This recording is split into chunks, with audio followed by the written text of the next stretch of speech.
Good afternoon and welcome to Vetting America. I'm your host, Adam T. Cummings, and today's show features Anna Tanzilla, who was a captain in the United States Air Force between the years of 1984 and 1991. She's now currently program manager of the Camraderie Foundation, which is a Tampa Bay nonprofit that provides 9/11 veterans, service members, and their families with the support, encouragement, and counseling needed for their transition from the battlefield back into society. Thank you so much for coming on the show, Anna. Thank you for the invite. Before we get started, I'd love to give my sponsors a shout out. Anthony Kovic of the Tampa Post, Angel Francisco of S Marketing, and of course Adam Bird with the Heroes Media Group. Let's jump right into it. Absolutely. So thank you so much for coming on the show, first of all. We got to talk a little bit before everything, and we had a great conversation, so I'm really excited about what we're going to talk about today. So give us a little bit of a background on yourself, your time in the Air Force, maybe the time before, how you ended up in the Air Force, and then we'll ask some questions from there. Well, going into the Air Force was an accident. I was at the University of Louisville and trying to pick classes. You had to have one physical education course, and a friend of mine was sitting in this room all by himself, so I went over there to hear what he was getting ready to hear about, and it happened to be Air Force ROTC. Wow. And so I jumped right in and joined Air Force ROTC, planning on just doing the PE requirement, but really enjoyed what I was learning and getting to know the instructors there, and decided to actually go into the Air Force. Okay. While I was in the Air Force, I was a personnel officer. I did a lot of additional type of duties, as everybody does when they're in the military, for everything from being on the IG team or prep team. At the time I was in, now this is telling you I've been in for a lot longer, I was in Strategic Air Command. Okay. So that was at that time considered like the elite, and oh, nice. So you know, getting to be in the command center and being able to do all of these awesome, wonderful things that were going on, but I did it all during a time when we were at peace. Okay. All of it was stateside. And then I decided to get out, concentrate a little bit more on family, and join the reserves for a bit. Okay. Which it was really cool because I got to be attached to FEMA and learn a lot about disaster preparedness. And surprising, you know, there's an earthquake fault in North Dakota. So I didn't know that. I learned that. That's awesome. And then decided, you know, we're going to move. So I left the reserves and joined the civil service at Los Angeles Air Force Base. Okay. And joined it at the time when the Transition Assistance Program just came out. The chief master sergeant, he's retired chief, and I were handed this program and said, administer this program at LA Air Force Base, and we decided no. So you overhauled the Air Force Transition Assistance Program, basically. Oh, at LA Air Force Base, and some of the suggestions that we put forth, they did adapt into the program going forward. Okay, so how much do you think, so the entire branch is, so you were actually a part of that, because we all know that the Air Force has one of the best transition assistance programs of all the branches. Well, it's the Air Force, so they always have the best of everything. It's just how it is. But so let's talk about that. Like, what were some of the gaps you saw in the transition currently during your time, and what were some of the solutions you came up with, and how were you able to execute on those solutions? Well, at that point in time, it was very focused on resume writing, but what they put into the assistance program was really geared towards it wasn't up-to-date resumes. Yes. It was probably about 5-year-old type of how you write resumes at the time, and as everybody knows, that changes every single year. Yes. And has since forever. So we were trying to, at that point in time, help individuals understand how to write a good resume. And no, you don't need a 7-page resume to actually get a job, but to be able to translate what you've done in the military to something that somebody has no concept of any of the military acronyms or any of the jobs. How do you translate that into the skills? It's still a problem today. Absolutely, absolutely, and that's what we're seeing at Camaraderie. That's part of our program, so we'll talk about that in a moment. But so that was part of it, but part of it, we were in this right when there was a reduction in force. So there was a lot of individuals getting out of the service, and we helped to put together a job fair at LA Air Force Base that was one of the biggest job fairs that they had in LA. We pulled together all sorts of great organizations, everything from the Aerospace Corporation to Lockheed at that time, and they all came together and really with this one spirit of making sure that the transition for these veterans that were getting out was going to be positive. So you went from there, and you decided to go back into the private sector. Yes, I did. You moved back to Kentucky. Yes. So, you know, why did you decide to start as a part-time benefits analyst for Mercer, and how were you able to grow within Mercer to the role you ended up being before you left after 13 years? You went from part-time to being a principal, Yes. which is impressive. Thank so you. I kind of want to know how and why that was a decision you felt like you needed to do. Well, one of the gaps that I felt when I got out of the military, it was like culture shock. I think everybody feels the same thing. I call it the culture shock time hop. Absolutely, and the way I describe it now, it's like when you're in the military, you've got this great big huge beautiful family that you may or may not like, but they're there for you. They support you, and then you get out of the military and you drop right off of a cliff. And you're by yourself, and nobody that you grew up with knows who you are anymore, and to be honest, you don't know who they are. No. So you don't connect with anybody at your home of record as much as people would like to think that. That just doesn't happen. Yes. So I thought, you know, one of the things that was the eye-opening experience was employee benefits, because you don't have to do anything with employee benefits when you're in the military. I didn't get medical or retirement or any of that. I had no clue, but I wanted to learn more. So that's why I decided to become a part-time benefits analyst. Oh, you worked to learn. I wanted to know a little bit more about what this field was, and I found it very interesting and intriguing, and I like the detail, and to be honest, all of it's written in books like regulations, so it fit who I... Absolutely. It fit me. And I grew to become the manager, and then the director, and then the North American sales team leader for the particular product we were doing. Okay. And basically what I was doing is convincing other consultants that this is a product they needed to bring to their clients, and sometimes going out on those client visits. It was very exciting. I enjoyed it, but I was missing something. And so I filled my missing space with volunteer work. Yes. Everything from working with kids that have incarcerated parents, to working in Special Olympics, to doing all sorts of volunteer work. And when that just wasn't enough, I knew I needed another change. So I decided to, and it was kind of a wonderful time because Mercer was going through a change. And at the same time I decided I was going to go back and get a degree in social work or psychology, they had a reduction.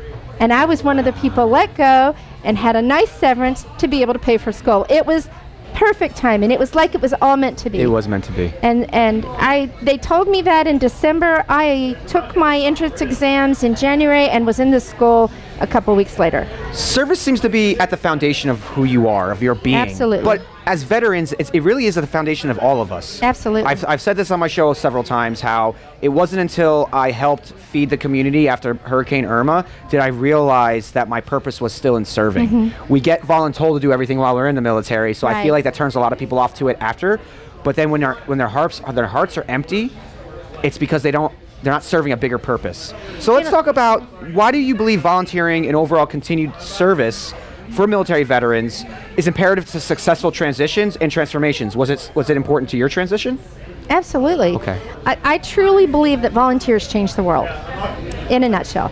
I mean, when you have these grassroots not-for-profits that come up and they look at a problem at a local level, at the community level, and they make changes on that level, they're impacting lives. And that's what I feel, you know, that volunteerism is impacting one life at a time to make that change, to make the world become what we all would love it to be. Without expectation of reciprocity. Exactly.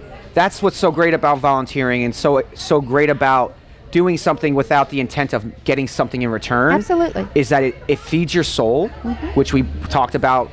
You know, our souls are decaying right now in society because we're so individualistic, so materialistic. But by putting yourself out there and trying to serve other people, you give that your soul what it needs to keep growing. And so through that service, how much has it helped you in your own personal life, in your own personal pursuits? Well, you know, through that volunteerism and deciding that I needed to move on and do something in the social work field or the psychology field, basically what I've decided is I needed to be in the not-for-profit world. And I worked as a paid job for 8 years working with adults that have intellectual and developmental disabilities. These are some of the, to be honest, most intelligent people I've ever met. And I hate labels. I hate labels. So when you talk about those words of disability, or that horrible word that people used to use, retarded, those labels don't apply. I've met individuals that were so extremely intelligent, but because they had cerebral palsy, because they couldn't communicate, wow, they were labeled with an intellectual disability. Wow. How is that okay? So I see the same thing in the military. Yes. And I did that for 8 years, and I loved that community. I really and truly did. I embraced that community, but I really wanted to get back and working with veterans. And so I moved down here 3 years ago. Oh, and you started working with the Camraderie Foundation in 2016. Yeah, right? I moved down here in December and basically applied and got the job in January. Again, it was meant to be. I knew I needed to work with veterans, and it just happened. Why the Camraderie Foundation? I love their mission. Okay. Their mission is to heal the invisible wounds of war through counseling and spiritual and building community. Yes. And I really loved that concept, and it just resonated in me. I understood that desire for service and that desire to become part of something bigger again.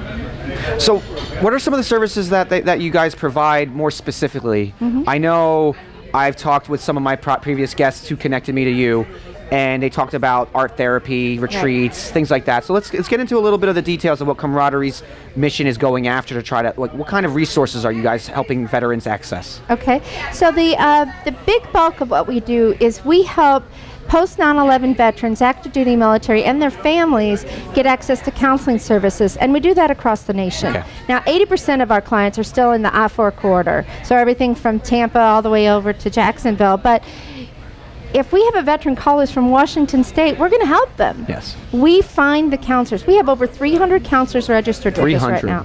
300 counselors. 300, and we vet these counselors. We make sure that they have their license, their insurance, and that they have the specialties in whatever that veteran or the family member is looking for. And let me go back and define, when I mean veteran, I don't base it on the character of discharge or how long somebody served or whether or not they've been in combat. A veteran is a veteran. I would love to say we help all veterans, but because I'm not a post 9/11 veteran myself, I partner with other organizations that do that service so I can refer people. Community building. That's the community building aspect. Exactly. That's brilliant. That's brilliant. And then when we're looking at families, that's the other piece of it. It's not just that immediate family. Yes. It's the entire support system. So aunts, uncles, cousins, girlfriends, boyfriends. It's whoever's supporting that veteran. So what are some of the vet organizations that you guys are working with right now? And what are some organizations you've sent the people who've come to you through? You've funded other people's therapies and retreats. Can you talk about some of them? Well, sure. I mean, I think one of the big ones here in Tampa, just pull this one out, is Veterans Counseling Veterans, and I love this one. I just had Carol Razor on, and I had Tony Williams on earlier last season. Yeah, he's amazing. I really love what they're doing there. These are individuals who've served in the service. They've gone back and they've gotten their master's in counseling, they've got their license in counseling or in the LCSW, and they go forward and help other veterans. And it's such a huge connection because you know that there's a huge stigma for anybody seeking mental health services. But if you're a veteran, it's even worse. Yes. You're taught that you don't ask for help. And Lord help you if you're don't go to medical, ops. you just rub some dirt on it. Oh yeah. And Lord help, if you're special ops and you're that 1% of the 1%, you're definitely not going to ask anybody for help. No. So that's where some of our other programs come into play. Okay. So like we have family fun days where we get people together to build community again. You know, where individuals can talk with people that have gone through experiences like they have, and also have a little bit of fun. We've done things at SeaWorld, at Clearwater Marine Aquarium. We've just a picnic. But what happens with these is that it's kind of an informal peer support, and people will start talking. And eventually somebody will come to us that has been reluctant to get counseling and get that counseling that they need. You were telling me about a veteran who just thanked you so much for just he just annoyed him until he finally came to something, and now he's just opened the world to him. Yeah, I am a very persistent person. And so we had one individual veteran that had been through their counseling services. The family had actually been through the counseling services, but he's still isolated. He still didn't feel comfortable in a crowd, as a lot of veterans coming back don't feel that comfortable. And I just kept sending those little nudges, and it's like, you don't actually have to be with the crowd. This is a big picnic. It's a big open area. You can be with your family outside and get a nice picnic. And he came, and he kind of crept up behind me. I didn't even know he was back there, and he says, "I'm so glad you pestered me until I came." That's so awesome. Yeah, and then at our SeaWorld, our SeaWorld event, we have a family that lives a little bit further away from downtown Orlando or Tampa. They're kind of like in the middle of nowhere, and they truly have no community around them.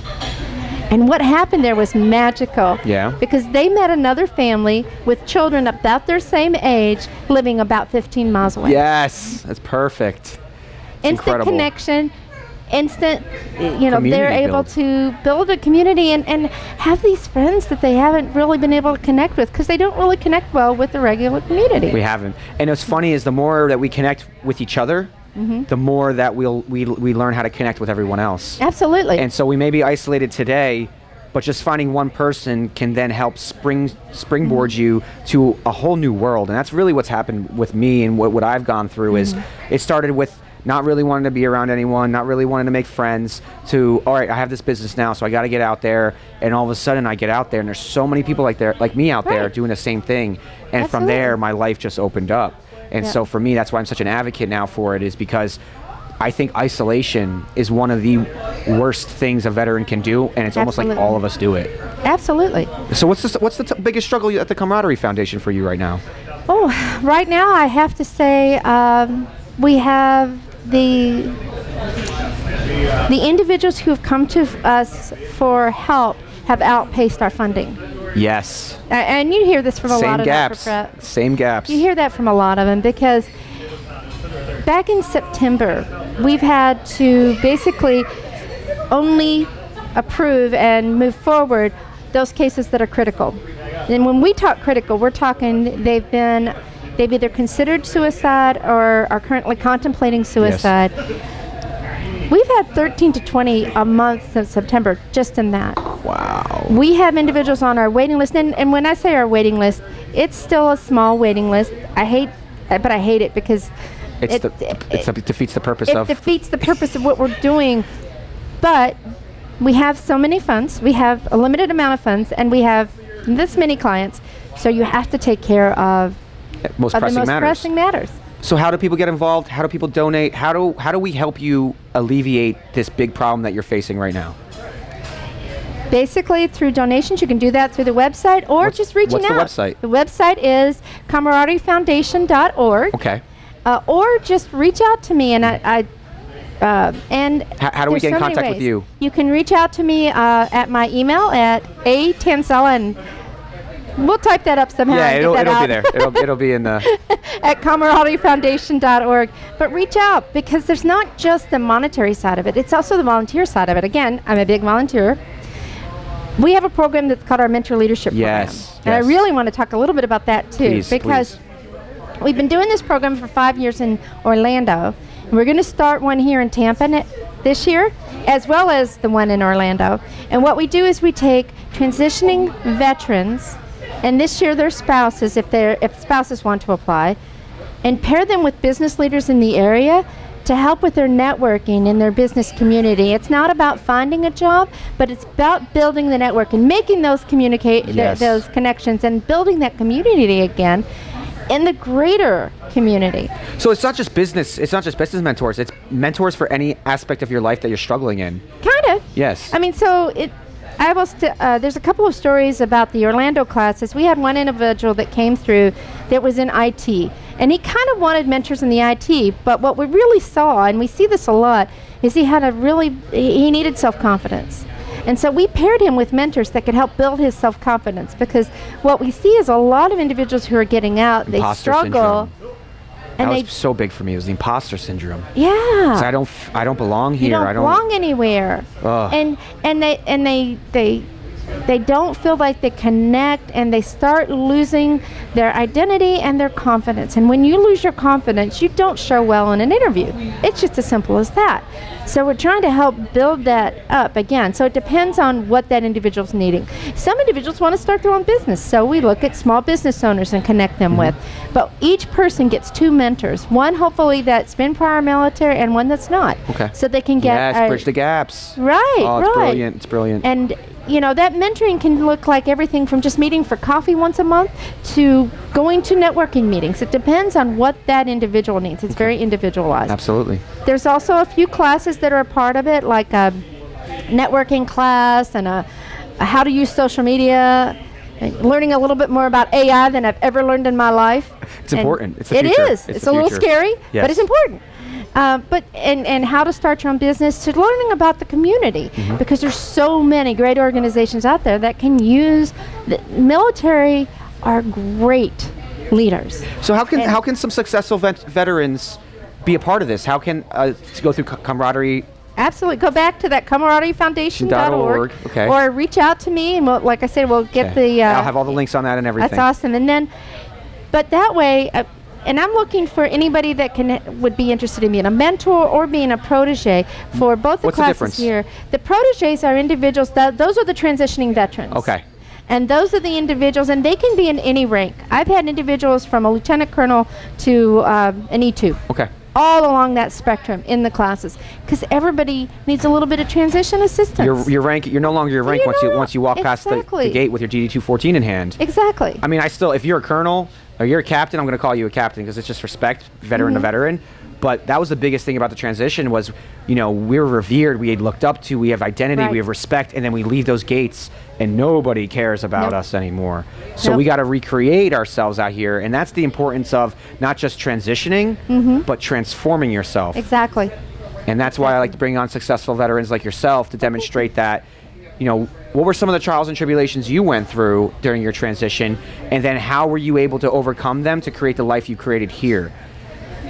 Well, I would say that one of the first things that happened to me when I first got out is I was interviewing for a job, an individual that was much younger than me that had an HR consulting firm. And point blank told me that because I'd been in the military, I had no practical business experience. So the anger rose. Yeah. I'm just trying to figure out how I would have responded. I'm sure I would have responded about the way you're thinking of, and I said a few words and basically said, you know, I do believe in my time in the service I've had more business experience than you're probably going to get in your lifetime, and I walked out. Ooh, yes. So that was my first experience with people not understanding the military. That was eye-opening, though. How could you be so catty and just crass in a way? Like, no sympathy, no empathy towards any, no compassion, just, you're not good enough. Yeah, I mean, and there's ways to say things like that, but, you know. Nah, they're just, I wonder what was going on in their life at the time to make you feel that way, you know? So it just actually, and you can kind of well imagine, having her saying that to me made me decide I was going to disprove everything. Yep. Because, by golly, so it might have been one of the best things you could have heard. Absolutely, and so that's what led me to go to Mercer. Okay. And then my career for 13 years at that. Mercer. See, Absolutely. I'll show you. All right, you have 2 master's degrees. Yes, I do. Which is impressive. Thank I really like that. I truly believe that me going to the University of Tampa, I've heard some horror stories from other schools that my friends have gone to, but you know, my buddy went to Ohio State University, and it really helped his transition. I went to University of Tampa, really helped my transition. But what has higher education done for you in your transition and in your transformation and in your life in general? And how do we change the stigma that some veterans have on like higher education and using the GI Bill to go after a degree? It's not so much the paper, it's the core skills you gain that you may have not had an opportunity to gain anywhere else other than going to a higher institution. So let's talk a little bit about that, about your higher education. Well, I love to go to school, so I'm a little bit of a geek there. I have a master's in business and a master of science in social work. Yes. So I like to learn. And I can pick out different things from everything I've learned and actually practically use it. Even algebra. I've been able to use algebra. I have. So, But I think it's so important because it shows that potential employer that you have a drive and a commitment level to complete something, because that's something that they're looking for. They want to see that you can complete a project, you can complete a task that you've put on. And if you've started school and you complete it, that shows them something about you. It's not necessarily about the degree. No.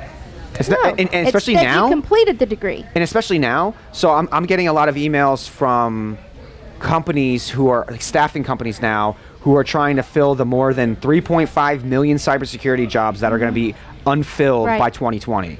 And so as long as you have a college degree, they will pay you.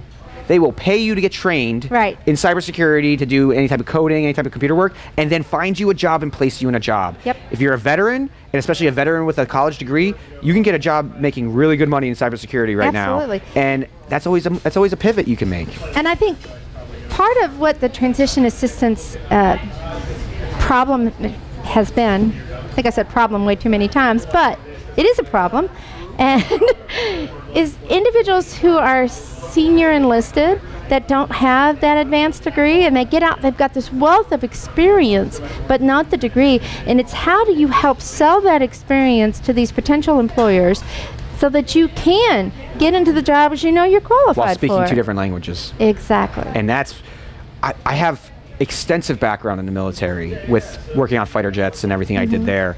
But I still don't have a clue how to take all that stuff I did and really convert it into something that I can then go after employers with.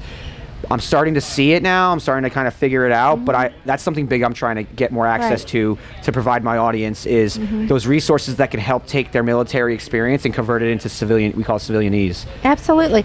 And I think, with the resume, everybody thinks that the resume has to be your job history. No, it's your introduction to somebody. That's all it is. It's true. It's your introduction. And it's how you tell your story, because I am very big about telling your story your way. It's huge. And especially, it's so cool now. I'm big into marketing and brand advocate, being a brand advocate, but beyond that is building your story behind your brand, behind your business is imperative now. It's imperative because the consumer is very smart now. They have access to so much information, and every business industry is saturated. So the more that you can differentiate yourself by your story and demonstrate what your values are and what makes you different than any other brand that's in the same field as you, I think is a great way to actually push business towards you and build a community of actual people who will continuously buy from you, not just because of what you bring to the table in terms of services and product, but because of who you are and what you're about. Right, and that's one of the things that we try to help out with in the Mentor Leadership Program is to teach individuals how to do that, that business pitch that you need to do, and how to be able to go into a room and talk to 10 people that you really need to talk to, because you don't need to talk to 100 people. You need to talk to those people that you need to connect with. Yes. And how you do that in such a way that it's a win-win for both of you. Yes. It can't be just selling yourself to that person, because what's in it for them? Yes. What are they getting out of this new potential relationship? One of the things I love to do when I meet new people is I try to figure out who else can I introduce this individual to. Bring value. Who else can help that person get to where they want to go. I mean, we sat down and it was it's boom, boom, boom, like I gave you a list of 4 or 5 individuals, and he gave me a list. And that's what it's all about. It's building those connections, building the network. And sitting down across from somebody and speaking with them eye to eye. And it's email and texting are great. They are. Pick up the phone and then schedule a meeting and talk to people. Yes, seriously, the energy. Let people feel your energy, and I think that could be such a game changer. Absolutely, absolutely. So mindset is huge about, Vetting America is a lot about mindset, because we believe without the right mindset, accomplishing any overwhelming goal is next to impossible. Yes. So how much has mindset overhaul played in your success, and what are some of the rituals, techniques, and therapies you use in your personal life, you've used in your past, to get you to where you are today, where you see an issue and you tackle it without having so much in your way? You know how we also often get in our own way. How have you been able to get out of your own way, basically?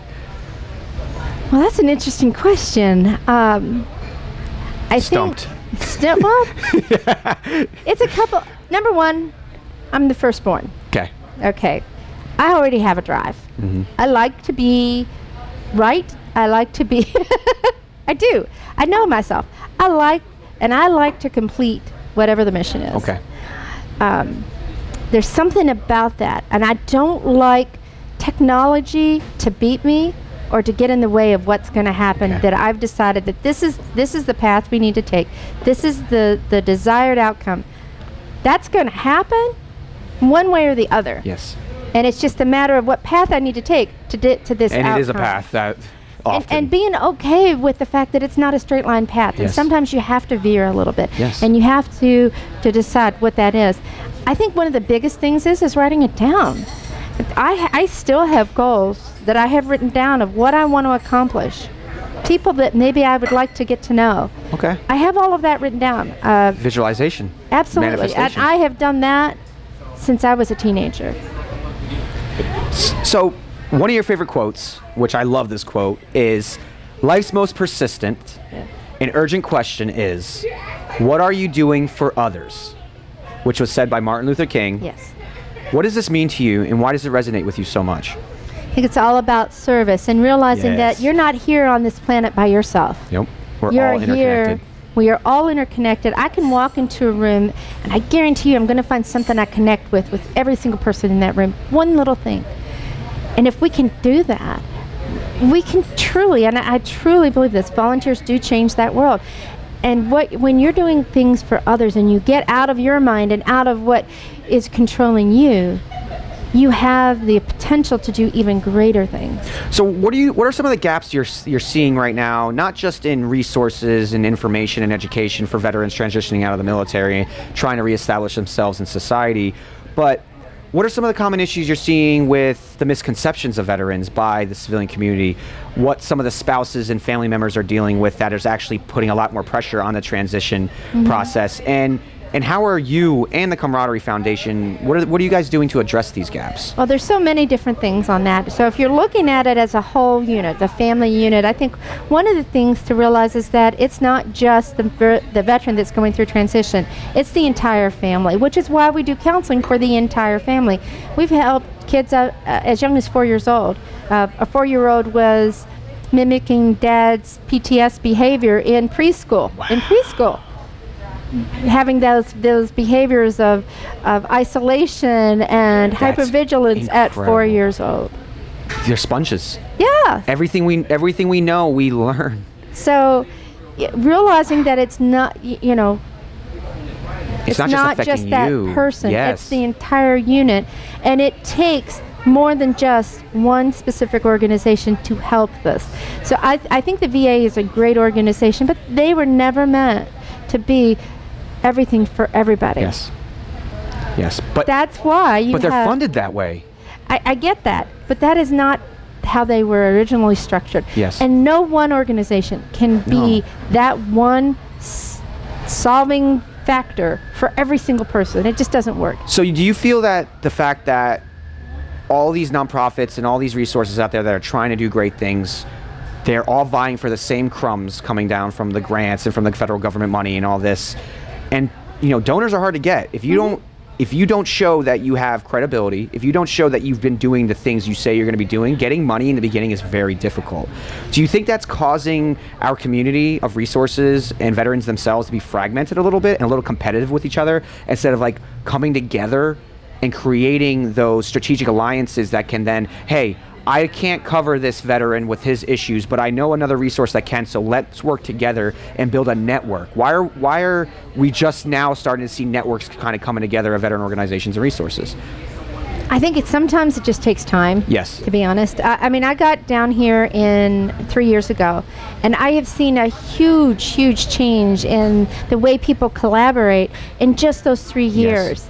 From, there's various councils, veterans counselors that pull together various organizations, and we talk about what each other does. We refer individuals to each other, because if I have somebody that's homeless, I can't help them. That's not something that's in my bailiwick. But I know people who can, and I can get that family or that person to the right contact. And to me, it's all about building those connections to be able to do that, to be able to do those referrals, those soft handoffs, and not say, oh, call this phone number and you're going to get everything. No, make the introduction yourself. I want to get them to a person that can help them. Absolutely. So we're wrapping up the show. All right? If you could give one piece of sage advice to a military member who's transitioning currently, who has yet to transform, may find himself stuck, even their veteran family and their friends and everyone that's involved in the whole situation, what would it be? There's no shame in asking for help. Yes. There's no shame at all. There's this huge stigma around mental illness. There's no stigma around cancer or any other disease. So true. But there is a stigma around mental illness and seeing things for what it is. A lot of people call post-traumatic stress disorder. I like to think of it, and a lot of people that I work with think of it as post-traumatic growth. Because you will get better from it. Absolutely. If you tackle it head on. If you address it. Yes. And you work on it. You'll become stronger. You can overcome it, as well as the family. Ask for help. Get that help. There's so many reasons, not just yourself, but that little 4-year-old child I mentioned, do it for the kids. Absolutely, absolutely. Before we get off, are there any events, insight to the VA community should know about coming down the line from the Camraderie Foundation, and how can we help in those events that are coming down the line? I wasn't prepared to answer that question. Yes, we have a lot of events, and I can definitely give you that list. Please. But we have a golf tournament in Orlando in May. We have a greeting that we're having, a get-to-know camaraderie, I believe the end of March. I don't have a lot of details on that program, but I will get it to you. And we have a family fun day that we're going to be doing with the Glacier Museum, and it's going to be in April. We're trying to narrow down the date. I'm really excited because we're going to do a picnic Let me know about it. I definitely want to be there. Oh yeah, we're going to do a picnic at the park, and then we get to go into the museum. So it's a lot of fun. Yes. In December, just to know, I plan ahead. So December 7th at Clearwater Marine Aquarium, we're having a family fun day. Okay. And we're going to be doing a little boat tour along with that family fun day. So it's a lot of fun. Yes. Along with that, we have our mentor leadership program that's opening up. Yes. And I really need mentors and proteges. So anybody who's interested at all, just reach out. Thank you so much, Anna. Thank you. That wraps up another edition of Vetting America. I'd like to thank our hosts, Anthony Kovic of the Tampa Post, Angel Francisco of S Marketing, and Adam Bird of Heroes Media Group. We're live here at the Attic Cafe in downtown Tampa, which thank you so much for always hosting us and being great hosts. And that wraps up this week's edition. I hope you all have a great weekend, and I'll see you next week. Thank you.